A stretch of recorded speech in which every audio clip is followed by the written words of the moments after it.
esse personagem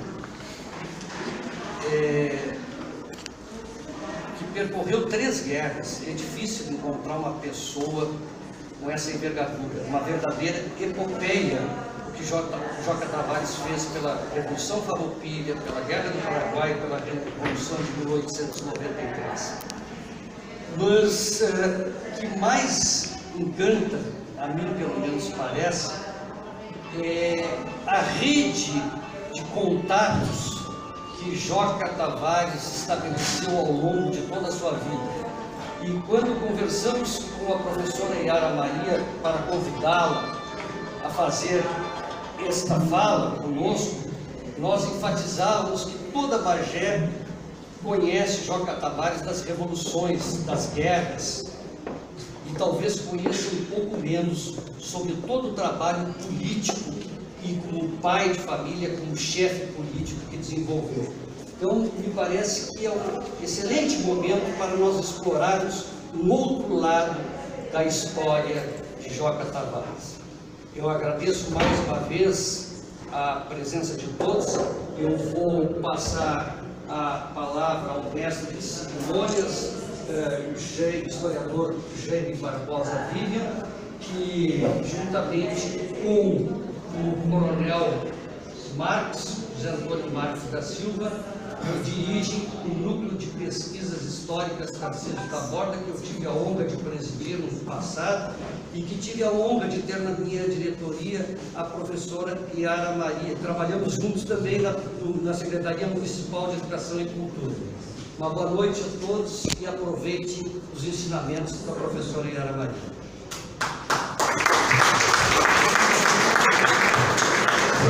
Boa noite. Não posso deixar de manifestar a extrema satisfação de ter esse auditório lotado. Isso é mérito, primeiro, da palestrante, que atrai bastante gente. Já cumprimento a Dona Yara desde já, que conseguiu lotar aqui o nosso auditório do arquivo. E comigo tenho o prazer de ser convidado para usar, graças às iniciativas do professor Cláudio. E dizer que eu agora, desde dezembro, eu tive afastado bastante aqui da cidade, por ter as doenças. Não nada de grave, mas a gente tem que ir para Porto Alegre e acaba se ausentando. Nesse meio tempo, graças a Deus, tive um grande apoio e um trabalho excelente do Jaime Barbosa, que tem levado o núcleo e também aos organizadores desse evento dessa noite. Senhor, muito obrigado pela presença. Agora vou passar para o Jaime para falar alguns aspectos administrativos do nosso núcleo, que é bom que todos saibam que o núcleo, como uma entidade, tem a sua parte também administrativa. Muito obrigado pela presença. Passo a palavra ao Jaime.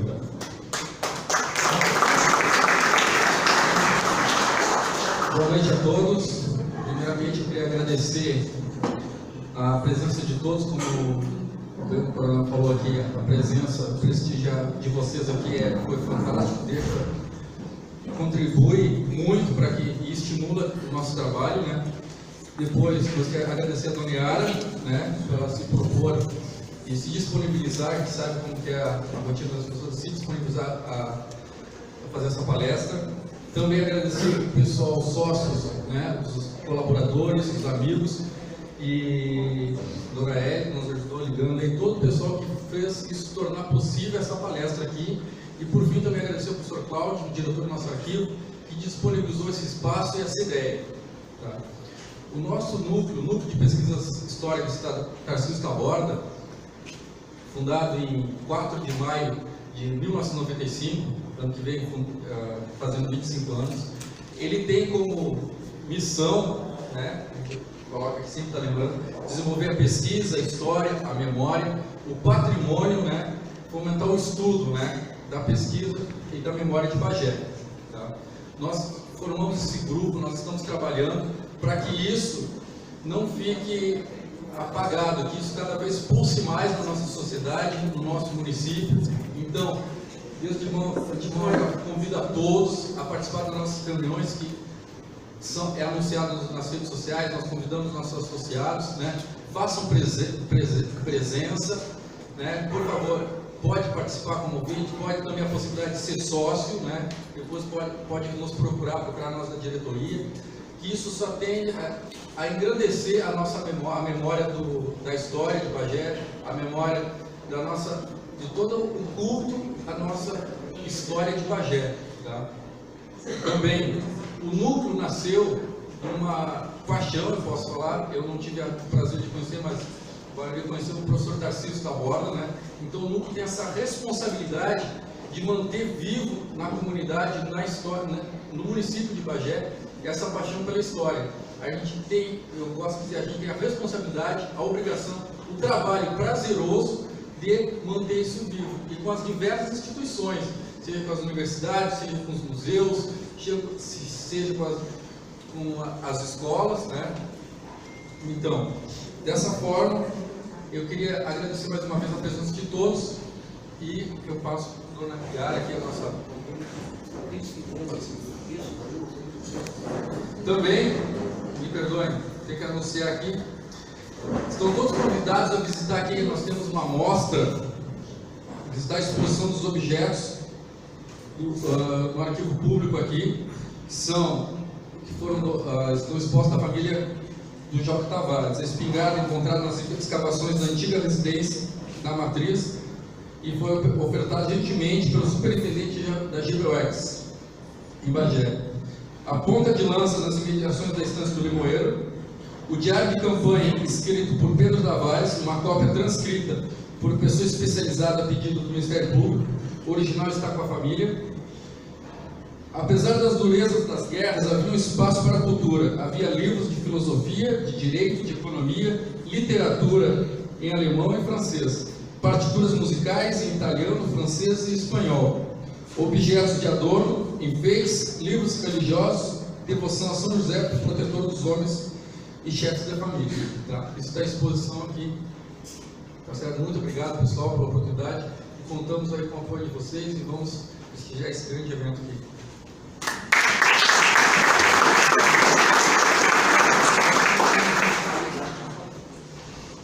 Boa tarde.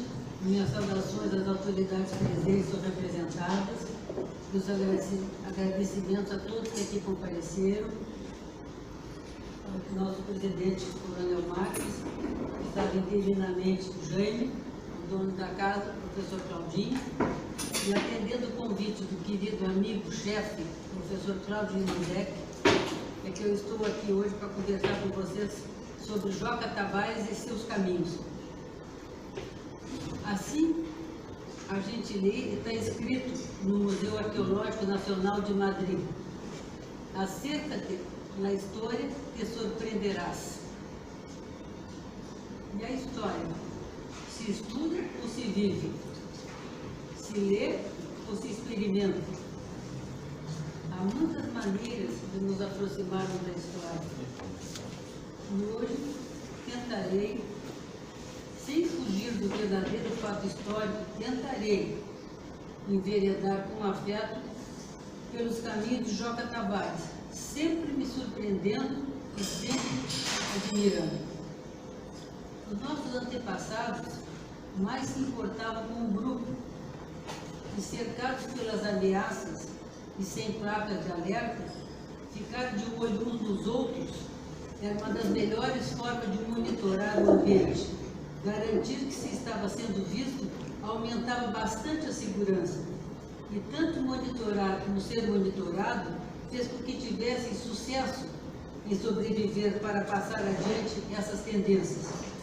E com isso estava lançada a semente das redes sociais. Conforme estudo científico do Dr. Daniel Barros, doutor em Ciências e Filosofia no Instituto de Psiquiatria do Hospital de Clínica da Faculdade de Medicina de São Paulo. E para nós compreendermos melhor os caminhos do Joca Tavares, colocamos algumas considerações. Mediador. Mediador é alguém que realiza uma intermediação entre os interesses locais e o nacional. Eram, em geral, indivíduos que tinham a história da sua vida ligada à história da própria nação. Joca Tavares, além de transitar em diversos setores, também exercia influência era de confiança e representava uma coletividade.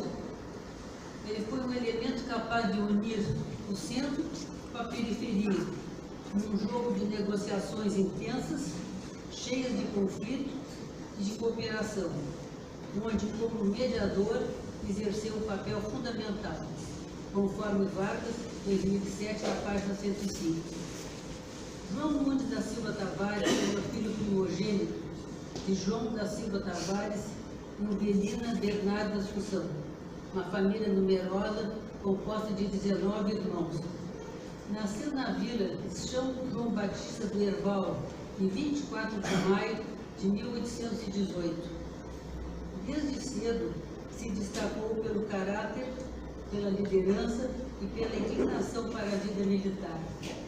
Seu pai, o Visconde do Cerro Alegre, ao perceber tais tendências, incumbiu outro filho, Joaquim, depois se tornou o Barão de Santa Tecla, para que tomasse conta e administrasse os campos e os negócios da família Silva Tavares. Joca Tavares veio a casar-se com uma tia materna, Flora Nunes Vieira, isso na cidade do Rio Grande, em 1844, e também família numerosa, tiveram 12 filhos. Desde jovem, ele participou de muitas batalhas. Uma idade aproximadamente de 16 anos, participou da Revolução Farroupilha sob as ordens do comando do seu pai, que era imperialista, o Visconde de Cerro Alegre, João da Silva Tavares. Depois, imediatamente depois, a Guerra do Paraguai.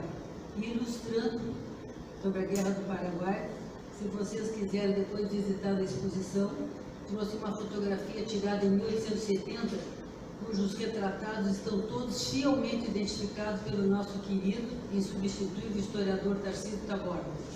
Fotografia retirada em 1870, às margens do arroio Aquidauã, na Batalha de Cerro Corá.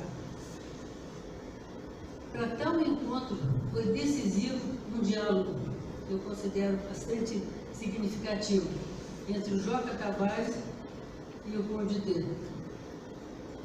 O Conde D convida o Joca Tavares para ir à corte receber homenagens pelos seus feitos, pelo seu desempenho. E Joca Tavares humildemente diz que o que ele gostaria de pedir é que logo após a guerra ele pudesse voltar para Bagé. E o Conde pergunta, mas quando acabará a guerra? E Joca responde prontamente, quando Vossa Alteza quiser. Como? Replica Sua Alteza.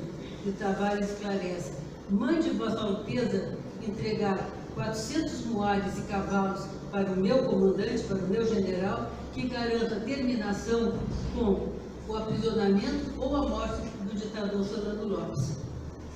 Nesse momento, Joca se credenciava a glória de sugerir a medida que haveria de encerrar definitivamente essa penosa campanha.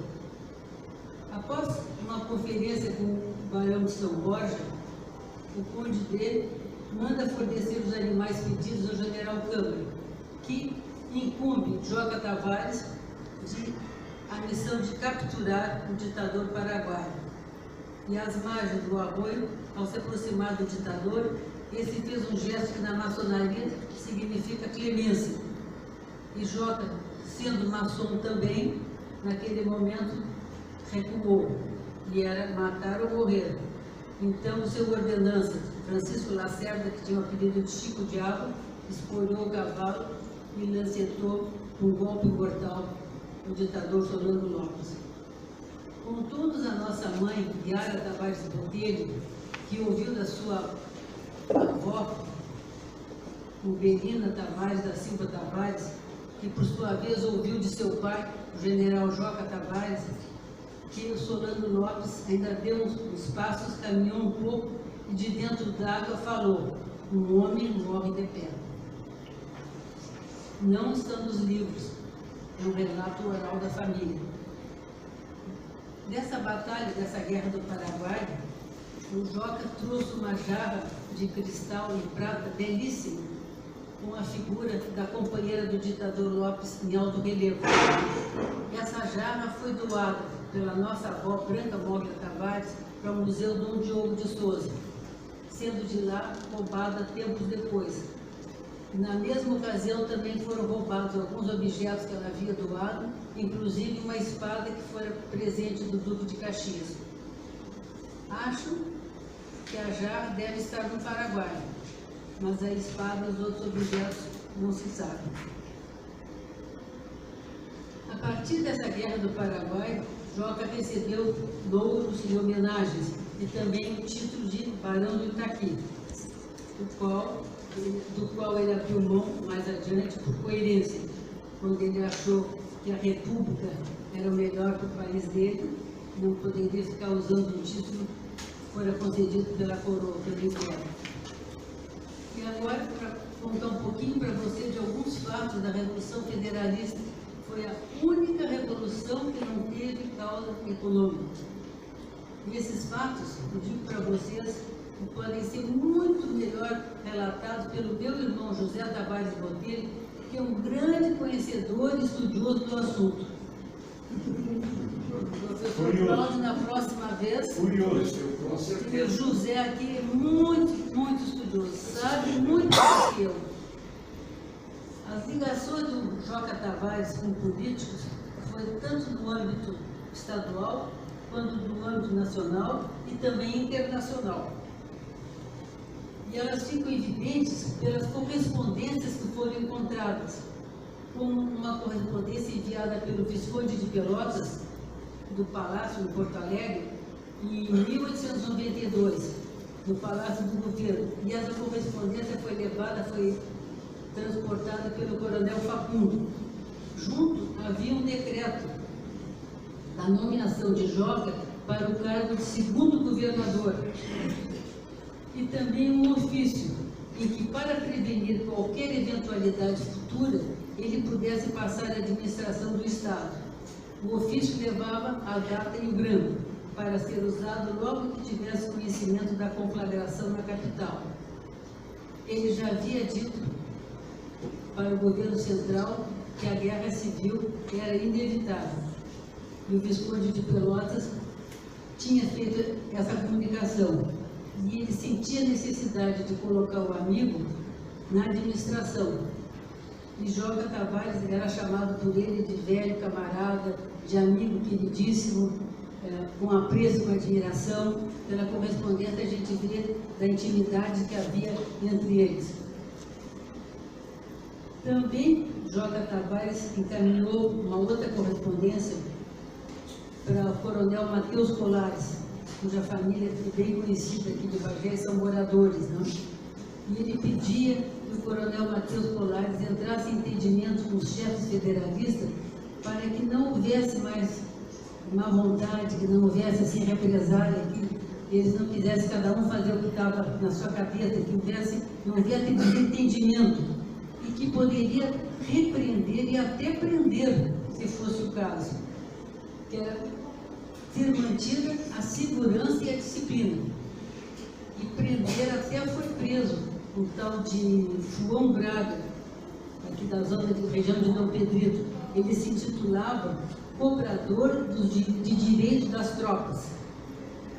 E essa intransigência do Joca Tavares com os saques e com atos criminosos mereceu até a intervenção do Gaspar Silveira Martins, que escreveu para ele em março de 1893, pedindo que ele fosse mais paciente com tais questões, que afinal eram homens lutando há muito tempo, sob condições muito difíceis, e que na humanidade já tinha acontecido fatos assim. Era difícil, às vezes, de controlar, de segurar.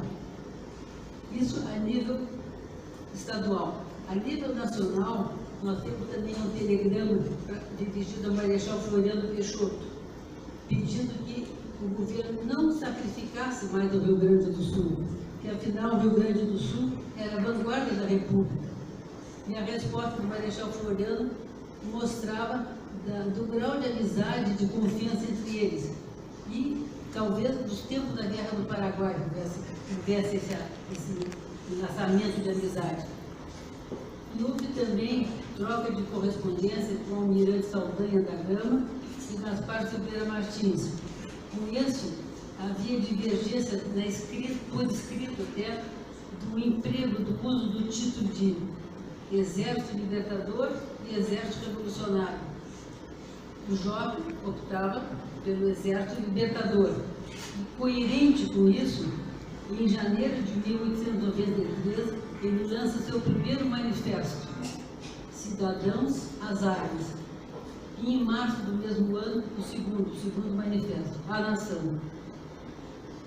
A nação brasileira, ele dizia que ele enfatizou que o objetivo dos revolucionários era libertar o Rio Grande da tirania, libertar o Rio Grande da tirania. Vocês vejam que não há conotação nenhuma econômica, é política, é liberdade, restabelecendo a garantia de todos os direitos individuais e acabando com o regime das perseguições e até de assassinato oficial, desgraçadamente até apoiado pelo governo do Marechal Floriano Peixoto. O general Joca Tavares, muitas vezes, repetidas vezes, pediu para ser substituído no comando em chefe do Exército Libertador. Depois de várias tentativas de insistência, ele foi atendido, mas só em 1894, quando o almirante Saldanha da Gama assumiu esse posto. Joca era conhecedor de todas as situações e da logística, tanto das forças legalistas quanto das forças federalistas. E, embora de direito ele não exercesse mais o comando, ele continuava articulando e mediando todos os interesses das tropas federalistas. E os companheiros aceitavam porque reconheciam nele a liderança, a capacidade, o equilíbrio e a sensatez. Era tal a liderança dele que o general legalista Galvão de Queiroz, a mando do presidente Benito de Moraes, exigiu tratar unicamente com Joca uma proposta de paz, que foi concretizado em Pelotas em janeiro de 1895. Inicialmente esse encontro seria em Bagé, mas por motivo de saúde do general Galvão de Queiroz, ele pediu que Joca se locomovesse, se transportasse a Pelotas e lá eles se encontraram.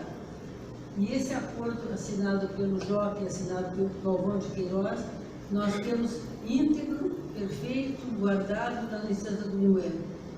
Já concedemos, já cedemos naturalmente inúmeras cópias, né, para as entidades que precisam, que apreciam, para pesquisa, também para preservação, independente da preservação dentro da família. Esse prestígio militar do Joca fez com que ele sofresse perseguições. O chefe político de Cerularo, quando ele estava com o campo arrendado.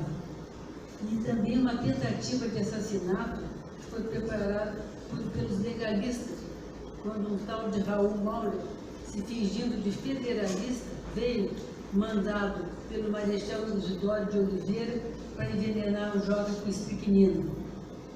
Ele foi desmascarado, foi preso, foi submetido a conselho e foi condenado à morte. E foi perdoado pelo Joca Tavares.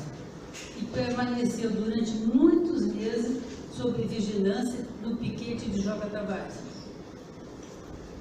Essa atuação militar acarretou, não só para ele, como para a própria família, muita insegurança. Por isso ele decidiu ir para o Uruguai, no departamento de Ribeira, e pediu que o filho, Pedro Tavares, que foi o mesmo filho que escreveu o diário de campanha, esse diário de campanha que está guardado íntegro na instância, que o Pedro Tavares entrasse no Uruguai e arrendasse um campo, pequena fração, mas com estabelecimento, para ele poder abrigar a sua própria família. E nessa instância de Jaguari, depois o Joca Tavares organizou um hospital para tratar dos federalistas. E ele descreve esse hospital em pleno funcionamento em uma carta de abril de 1895, enviada pelo coronel Estácio Azambuja. Os prejuízos para sua família, para os seus irmãos, os saques, os incêndios das suas propriedades, a prisão do seu irmão José Facundo em Porto Alegre, em 1892, por ordem de Júlio de Castilhos, com o assassinato de um jovenzinho chamado Facundinho, de 13 anos, na frente do pai, na frente da mãe, fizeram que realmente a família Tavares, os irmãos, né, chegassem a um limite. A mãe desse menino, no momento até, perdeu o juízo, assim, ficou transtornada. E o José Facundo foi preso em Porto Alegre. Depois, Júlio de Castilhos, sabendo que os outros irmãos, que eram Joaquim, Francisco, o Joca e o José Bonifácio, estavam organizando para libertar o José Facundo. Então, o que eles fizeram? Júlio de Castilhos, junto com o governo central, levou o José Facundo para o Rio de Janeiro, justamente para dificultar essa ação de libertação do José Facundo. A gente nota que tem uma interligação entre o público e o privado, porque atrás do líder militar há um pai de família, há um irmão. E ele colocou no Estado-Maior dele alguns filhos, Pedro, Francisco, Jerônimo e também Augusto Tavares, Costa Filho e Antônio Andrade Silveira. E esse Estado-Maior estava sempre junto com o general, não ia para a linha de frente, porque o Joca Tavares já tinha perdido um filho sob as suas ordens, sob o seu comando, e um sobrinho também na Guerra do Paraguai. Então, se entende o porquê dessa ação. Os bens da família sempre foram colocados à disposição do Exército Libertador. E havia um jogo de interesses políticos, econômicos e sociais. E isso está comprovado pelas correspondências, até pelos telegramas com pedidos ao Joca, pedido de proteção, de orientação, conselhos, que chegavam de diversas cidades e localidades daqui, Uruguaiana, Pelotas, Jaguarão, Dom Pedrito, Santana do Livramento, São Gabriel e outros lugares. Essas muitas correspondências tratavam de assuntos militares, de inteligência, reclamações, de vandalismo, assuntos políticos, financeiros, internacionais e também de assuntos pessoais. Porque, como eu disse no início, essas pessoas tinham a sua vida familiar muito ligada à vida da própria nação. Então, a família estava dentro, não era só um homem, não era só um cidadão. Entre as reclamações, uma também que eu achei significativa, foi escrita, foi enviada pelo general Aparicio Saraiva, para o Joca, em 13 de abril de 1895, que ele afirmava, para o Aparicio Saraiva, a falta de cumprimento de ordens por parte dos coronéis Estácio Zambuja e Carlos Chagas, os quais não foram incorporados apesar das ordens dadas, o que impediu que o Aparicio Saraiva concretizasse o que tinha sido planejado junto com o Joca. Mais um caso da insubordinação, que era o que o Joca tinha pedido para o Matheus Colares que tentasse evitar, para não haver essa bifurcação de ordens, né, que enfraquecia a ordem central. O general Joca Tavares, ele era possuidor de um carisma ímpar, como indivíduo, como homem fronteiriço, estancieiro em campos brasileiros e campos do Uruguai, militar destacado tanto no Império quanto na República, em terras do Brasil, do Uruguai, do Paraguai e da Argentina. O professor Cláudio já citou para vocês, né, as guerras que ele participou, depois da Guerra Farroupilha, na Guerra do Paraguai, aquelas guerras de 1851, Uruguai e Argentina, e depois da Federalista, sobre a qual nós estamos falando. E esse desempenho, essa atuação do Joca Tavares mereceu um estudo muito aprofundado pela sua importância, o que foi feito por um jovem historiador, Gustavo Andrade, da Universidade de Santa Maria, e que muito me ajudou para que eu hoje pudesse estar aqui com vocês. Foi um impulso para mim. 5 5 filhos do João da Silva Tavares, o Visconde de Cerro Alegre, se destacaram em diversos setores, tendo todos relevante expressão na vida pública, na vida militar, na economia, nos ideais de liberdade e de real amor à pátria, sacrificando muitas vezes a própria família, os seus bens e a sua saúde. E havia coerência nos seus atos. O general Joca, tendo recebido o título de Barão de Itaqui após a Guerra do Paraguai, ele veio abrir mão desse título nobiliário quando percebeu que a República era o melhor regime para o seu país. E ele afirmou: agora eu sou apenas o general Joca. Como maçom, também foi coerente quando respeitou aquele pedido de clemência do Solano Lopes. E vocês sabem que aquele momento é o momento de matar ou morrer. Também o coronel José Bonifácio da Silva Tavares, conhecido como Coronel Zeca, após o circo das traíras, vendo, enxergando o incêndio que estava acontecendo na estância do Limoeiro, e sabendo que a sua família estava lá, ele optou por obedecer às ordens do seu comandante e irmão, Joca Tavares, levando os seus soldados de madrugada para Jaguarão. Era isso que se esperava dele. E após esse incêndio, a casa foi reconstruída aos poucos, com auxílio de primos, e em determinado momento o dinheiro não foi suficiente. Então foram colocadas, construídas 2 portas feitas com tábuas de caixote de querosene. E essas portas lá estão até hoje, desde 1896. Inteiras, um material durável, não um material descartável.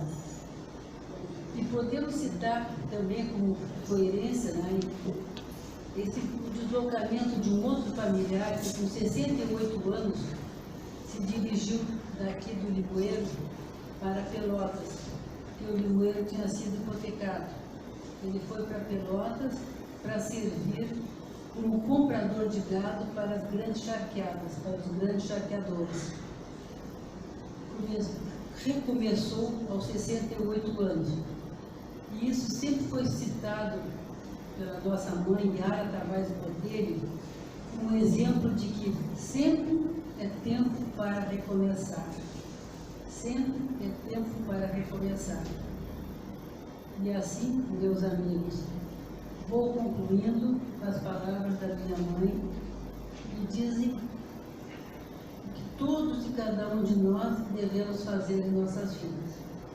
E confesso que muitas vezes que fraquejei, esmoreci, tais ensinamentos me serviram de exemplo e muito.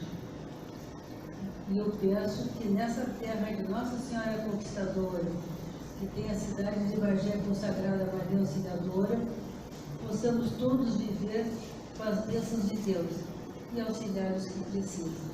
Muito obrigada.